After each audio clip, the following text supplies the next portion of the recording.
Pag may narinig kang malakas na pagaspas ng pakpak ng ibon, tumakbo ka na.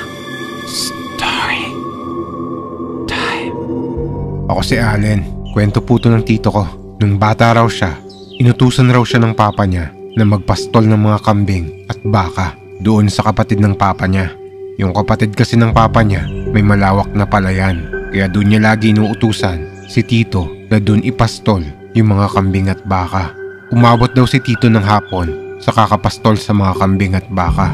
Nung malapit na raw maggabi, napadaan daw siya sa isang malaking puno ng balete. At may napansin raw siyang parang nanlilisik na kulay pulang mata sa likod ng puno ng balete.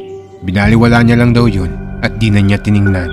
Baka raw kasi ligaw na endangered na ibon lang. Hanggang naisipan na raw ni tito na umuwi. Kaso, inabutan na raw siya ng dilim. Tapos nung pauwi na raw siya, pagdaan niya ng puno ng balete ulit, may narinig daw siyang parang pagaspas ng pakpak ng malaking ibon. Pero grabe raw yung nagagawang ingay ng pakpak na yon.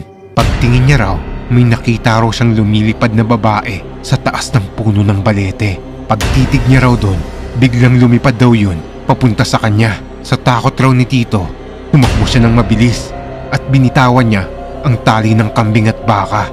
Dahil sa sobrang takot, pag uwi niya ng bahay nila, nagtaka raw ang papa niya kung bakit raw hingal na hingal siya. At tinanong siya nito kung nasaan yung mga kambing at baka.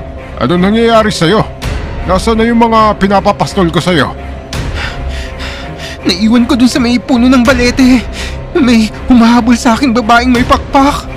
Pinuntahan raw ng papa ni tito yung puno ng balete kasama yung ilang mga kaibigan niya na taga doon para tingnan kung ano yung nakita ni tito. Nagdala raw ang mga yon ng itak at sulo. Ito yung kawayan na may apoy sa dulo. Dahil nung panahon raw na to, usap-usapan na raw yung mga aswang o ibang nilalang. Pagdating daw nila doon, yung baka na lang raw yung naiwan na buhay. Tapos yung ilang kambing, butas-butas na raw ang tiyan at nawawala na yung ibang kambing. Sinabi na lang raw ng kaibigan ng papa ni tito na, sa palagay ko, hindi normal na mabangis na hayop ang matake rito. Mukhang wakwak yung humabol sa anak mo.